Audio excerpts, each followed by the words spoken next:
에게 점수 달라고 이런 소리 하는 게 아니고 정말로 훌륭하십니다. 은혜를 많이 받습니다. 시편 98편 8절에 여호와 앞에서 큰 물은 박수할지어다. 모든 하나님의 창조한 창조물들은 하나님을 향해서 박수하라 그랬어요. 하나님은 박수를 받으시는 하나님, 박수 받기를 좋아하시는 하나님. 우리가 박수한다는 것은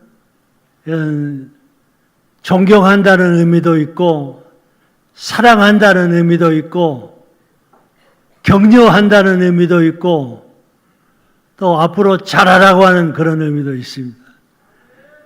박수할 때 그 박수는 여러 가지 격려하는 의미가 있습니다. 그래서 많은 사람들 우리가 박수해 줘야 합니다. 하나님 앞에도 박수를 많이 해야 합니다. 옛날에는 교회 안에서 박수하는 것을 금했습니다마는 성경에 보면은 하나님도 박수 받으시기 원하신다. 우리가 아내를 향해서 박수도 쳐줘. 남편에게도 박수하고, 자식들에게도 박수해주고, 또 우리 목사님에게도 박수해주고, 이웃 성도들에게도 박수해주고, 격려해줘야 해. 박수해줘야 합니다. 우리 모두 함께 박수합시다.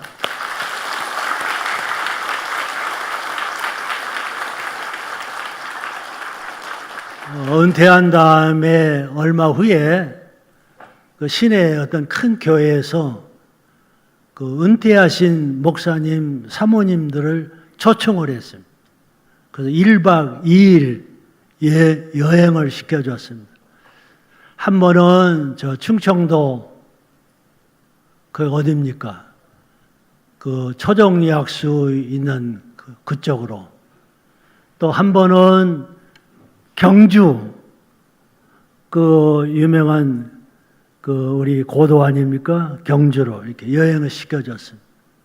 좋은 버스 대절해가지고 교인들이 많은 음식과 필요한 것을 준비하고 봉고에다가 차에다가 싣고 따라오면, 근데 수천만 원 든 그 경비를 교회가 담당하지 않고 그 교인들이 담당을 했다고 그래요.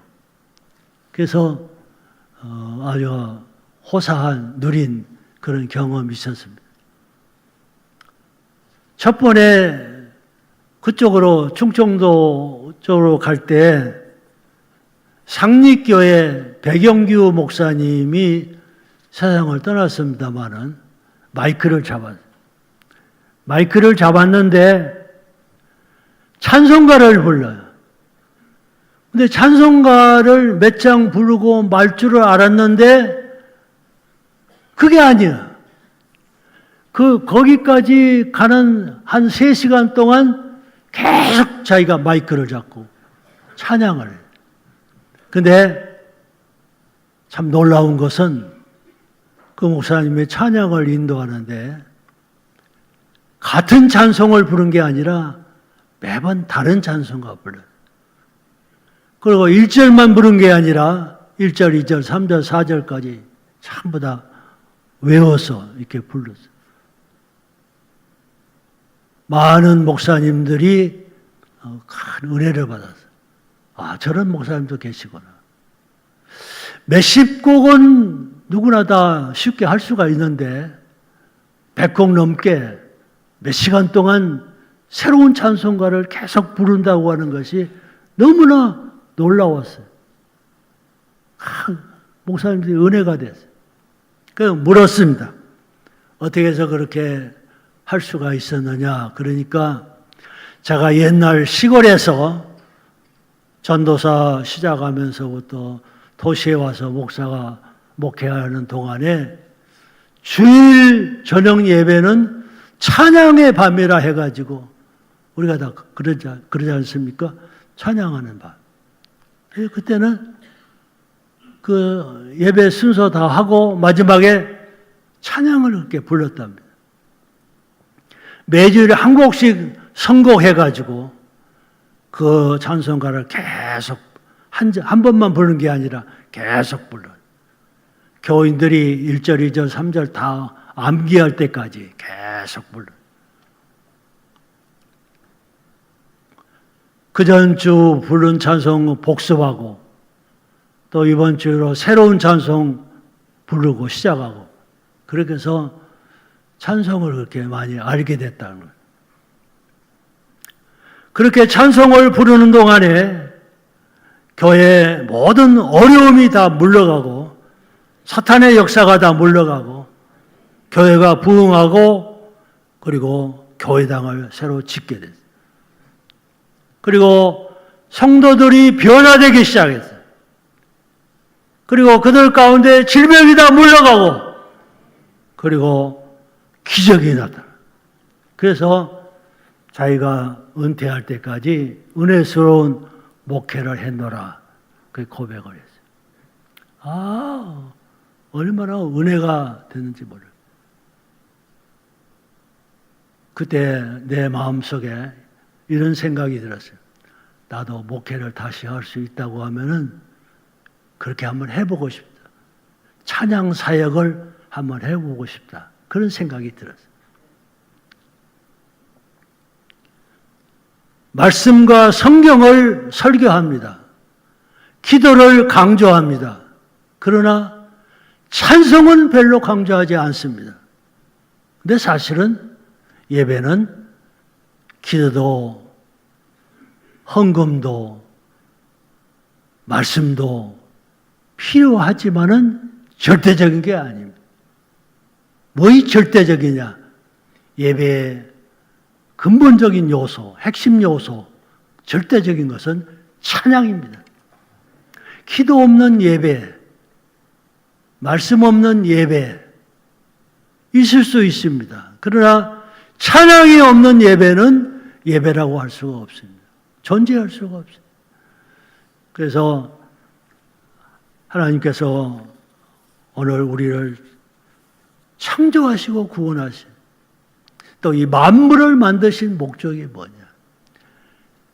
태양이, 바다가, 바람이, 태양이, 달이, 나무가, 곤충이, 나비가, 잠자리가 왜 있느냐는, 뭐 때문에 저런 세상에 사는 거냐? 우리가 알지 못하지만은 하나님 찬양을 위해서 존재하는 거예요. 하나님께서 오늘 우리를 이 땅에 구원하시고 하나님 자녀 삼으신 이유가 뭐냐? 우리는 찬양하는 백성으로 삼으신 거죠. 찬양이 우리의 삶에서 흘러가는 그런 삶이 되시기를 주의 이름으로 축원합니다.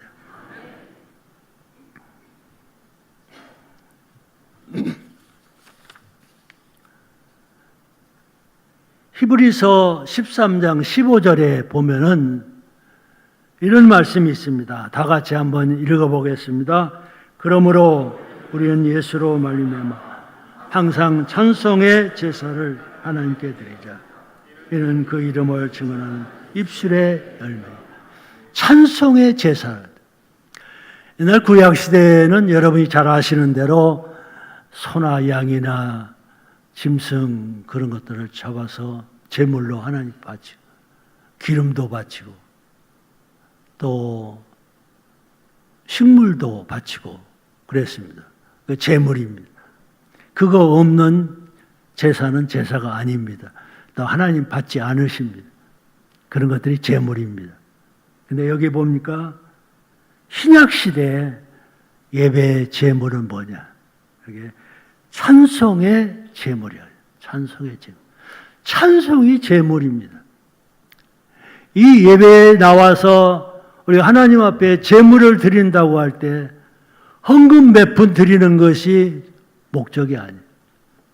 말씀을 듣고 기도하는 것이 중요한 것이 아니에요. 정말로 중요한 것은 하나님을 찬양하는 그것이 바로 제물이라는 거예요. 제사라는 것이. 하나님 찬양의 삶이 바로 우리의 근본적인 삶의 목적이에요. 요한계시록 4장 5장에 보면은 하나님 나라의 백성들의 생활이 기록되어 있습니다.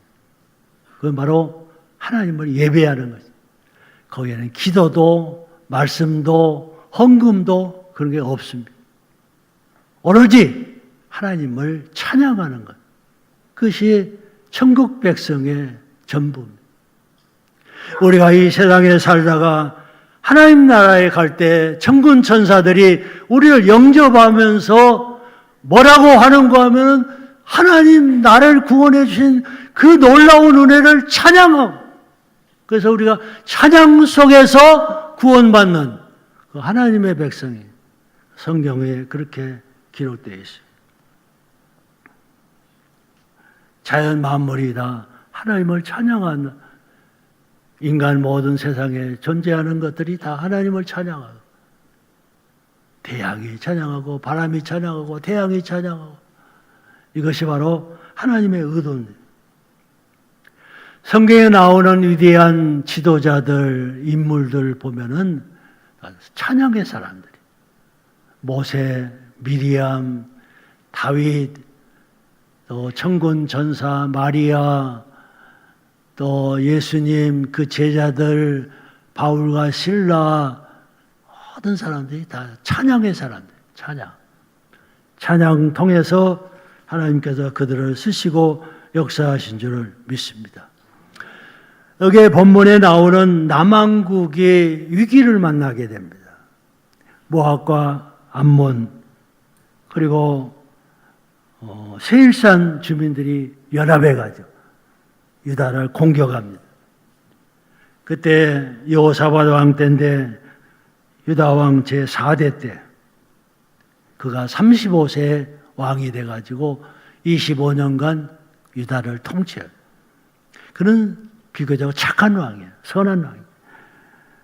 하나님의 뜻을 구하고 또 하나님의 명령을 순종하고, 산당을, 아세라 상당을 제거하고 종교개혁 운동을 일으키고, 그래서 하나님께서 귀엽게 여기시고 사랑하시는 그런 왕이었어요.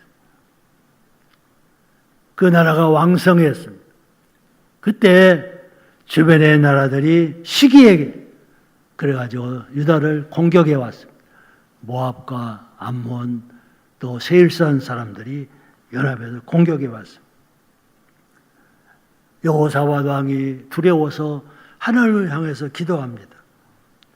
하나님께 낯을 향하여 간구, 온 백성들에게 금식을 선포하고, 그리고 다 아내와 아이들이 다 모여서 하나님을 향해서 도우심을 구하세요. 우리 조상들의 하나님 여호와여, 저는 하늘에서 하나님이 아니십니까? 주의 손에 권세와 능력이 있사오니 능히 주와 맞설 사람이 누구겠습니까? 우리 하나님이여, 그들을 징벌하지 아니하시나이까? 우리를 치러오는 이 큰 무리를 우리가 대적할 능력이 없습니다. 어떻게 할 수도 알지 못합니다. 오직 주님만 바라봅니다. 그리고는 하나님 앞에 호소하고 기도합니다. 그리고는 하나님이 그 기도를 들으시고 레위 사람 아시엘이라는 사람을 통해서 하나님의 뜻을 전달해 주십니다. 이 큰 무리로 말미암아 두려워하거나 놀라지 말라. 이 전쟁은 너에게 속한 것이 아니라 하나님께 속한 것이니라. 너희와 함께한 여호와 구원하시는 것을 바라보라. 왕이 하나님의 음성을 듣고 힘을 얻게 돼요. 그리고는 두고와 평원에다가 모든 백성을 모았습니다. 아내, 아이들 전부 다 모았습니다. 그리고 왕이 백성들 앞에서 말합니다. 내 말을 들으시오. 너의 하나님 여호와 하나님을 신뢰하시오. 그가 너희를 지극히 도우실 것이고 그의 선지자들을 신뢰하시오. 그러면 너희가 형통할 것이라. 하나님의 말씀을 국민들에게 외쳤습니다. 왕이 왕권이 위기를 만납니다. 국가 전망 지초에 놓이게 됐습니다. 백성들이 다 죽고 포로돼 가고 성이 다 불살르지고 다 망하게 됐습니다. 위기에 직면했습니다. 살아날 길이 없습니다. 왕권이 다 무너지게 됐습니다. 그때 외칩니다. 내 말을 들으시오. 너희는 너의 하나님 여호와를 신뢰하라. 너의 선지자들을 신뢰하라.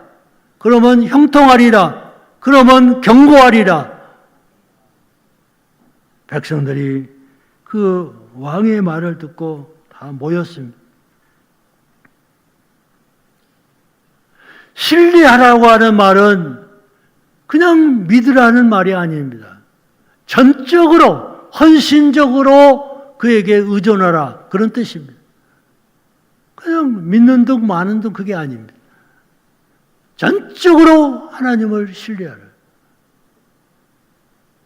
우리의 신앙이 전적으로 헌신한 신앙이 되기가 어렵지 않습니까? 이랬다 저랬다, 믿었다 안 믿었다, 교회 나왔다 안 나왔다, 헌신했다 안 했다. 우리가 얼마나 우리 신앙이 약해. 반신반의하지 말고 긴가민가 하지 말고 이랬다 저랬다 하지 말고 믿었다 안 믿었다 하지 말고 나왔다 안 나왔다 하지 말고 전적으로 신뢰하라. 내 하나님 여호와를 신뢰하라. 그래야만 견고히 서리라. 내 하나님 사람을 신뢰하라.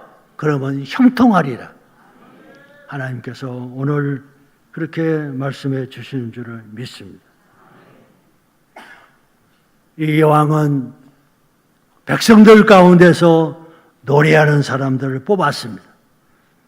그리고 그 수백 명 노래하는 사람들에게 가운을 일제적으로 입혔습니다. 다 똑같이. 그리고 싸움에 나가는 병사들 앞에다가 그 찬양대를 세워놓고 그리고 전쟁의 함성이 아니라 전진의 나팔 소리가 아니라 하나님을 찬양하는 그 찬미로 그 전쟁에서 출전하게 된 것입니다. 여호와께 감사하라. 그들이 하나님을 찬양한 찬양이 그거예요. 여호와께 감사하라. 여호와의 인자하심이 영원함이니라. 다 같이 한번. 여호와께 감사하라. 여호와의 인자하심은 영원하도다.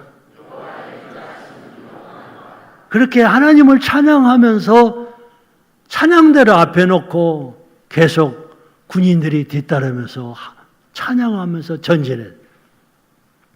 하나님께서 그 찬송 소리를 들으시고 역사하기 시작한 거예요. 복병을 둬가지고 그 적진에 들어가서 그 교란시키고 세일산 사람들을 먼저 죽이고 또 모압과 암몬 사람들이 자기들끼리 서로 또 죽이고 그래서 손 한 번 안 대고 자기들끼리 다 멸망을 당해요. 하나님의 역사가 능력이 나타났어요. 오늘 우리도 전쟁의 위기, 국가적인 위기, 개인적인 위기, 내 사업체의 위기, 가정의 위기 얼마든지 만날 수가 있어요. 그때마다 우리는 너의 하나님을 신뢰하고 너의 하나님의 사람들의 신뢰하고 그래서 견고하고 형통한 그러한 삶이 우리에게 전개될 줄을 믿습니다.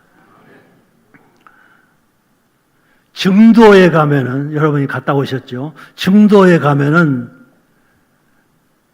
예수 믿는 사람들의 그 비율이 우리 대한민국에서 제일 높습니다.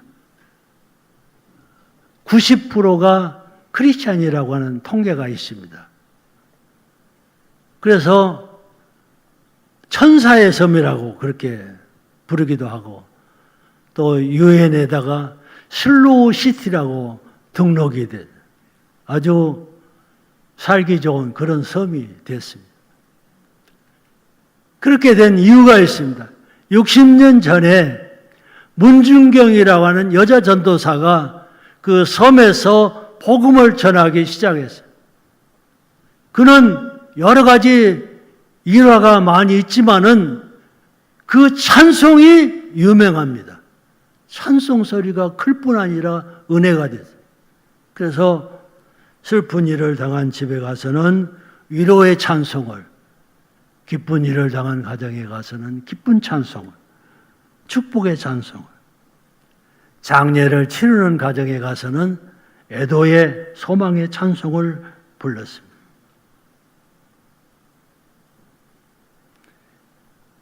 문준경의 찬송이 그 섬의 문화와 언어를 바꿨습니다. 변화시켰어요.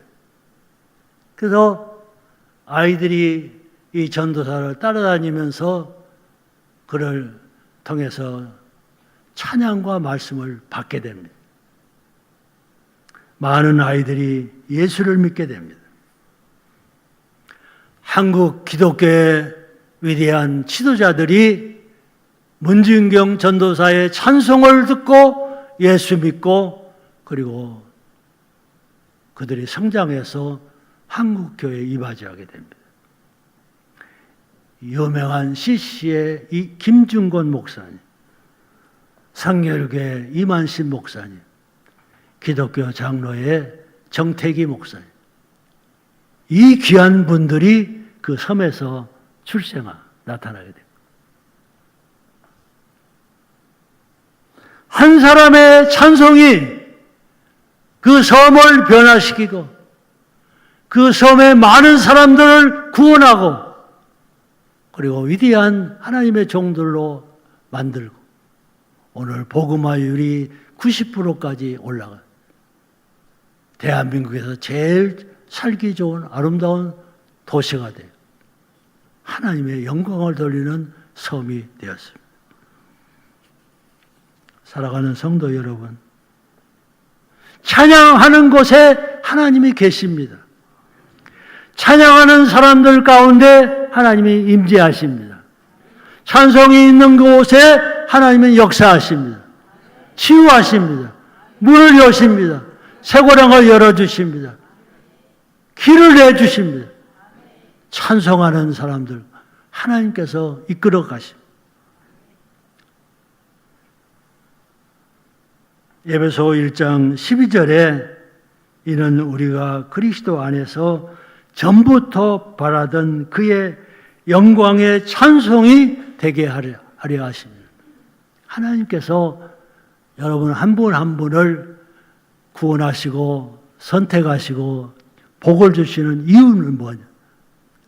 영광의 찬송이 되게 하기 위해서, 하나님 앞에 찬송하는 사람, 찬송이 되기 위해서 우리를 부르시고 택하신 하나님의 놀라운 은혜가 거기에 있습니다. 여러분, 우리가 어려운 가운데 있습니다. 여러분 앞에 문이 닫혀 있습니까? 절망의 삶이 우리 앞에 있습니까? 문이 닫혀 쇠고랑에 처해 있습니다. 꼼짝달싹 못합니까? 질병에서 노임을 받기를 원하십니까? 모든 죄악에서 해방되기를 원하십니까? 하나님의 영광의 사람이 되기를 원하십니까? 찬송이 여러분의 삶에서 흘러가는 그러한 귀한 삶이 되기 위해서 살아가는 성도 여러분 되시기를 주의 이름으로 축원합니다. 다 같이 일어나시죠.